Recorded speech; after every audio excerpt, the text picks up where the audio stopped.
रस्ते विकास महामंडळानं गोवा ते नागपूर शक्तीपीठ मार्गासाठी 86,000 कोटी रुपये खर्चाचा आराखडा तयार केलाय। या शक्तीपीठ महामार्गाला शेतकऱ्यांमधून विरोध होऊ लागलाय।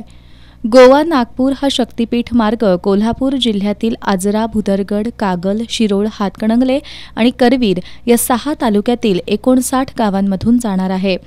भांडवलदारांच्या हितासाठी सरकार योजना घेऊन येत असून कवडीमोल किमतीत शेतकऱ्यांच्या जमीन घेऊन भांडवलदारांचं हित जोपासलं जात असल्याचा आरोप अखिल भारतीय किसान सभेनं केलाय।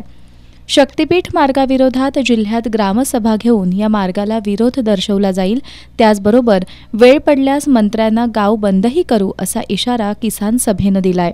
केवळ भांडवलदार, कंत्राटदार, MSRDचे वेगळे NHIचे अधिकारी यांच्या आणि मंत्र्यांच्या संगनमतातून हा महामार्ग जो आहे तो शेतकऱ्यांशी लादला जातोय।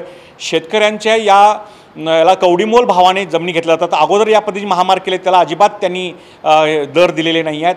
अशा पद्धतीने बागायत जमिनी घेणं हे चुकीचं आहे आणि म्हणून आम्ही येणाऱ्या काळामध्ये ह्या आठवड्याभरामध्ये वेगळ्या गावांमध्ये जाऊन ग्रामसभेचे ठराव राज्यभर घेणार आहोत आणि गॅजेट नोटिफिकेशनची होळी करणार आहोत आणि प्रसंगी जर यावरून जर शासनाने बोध नाही घेतला तर मंत्र्यांना गावबंदी करायला देखील आम्ही मागे पुढे पाहणार नाहीत। महाराष्ट्रभर आंदोलन किसान सभेच्या वतीने आम्ही हे उभे करणार आहोत।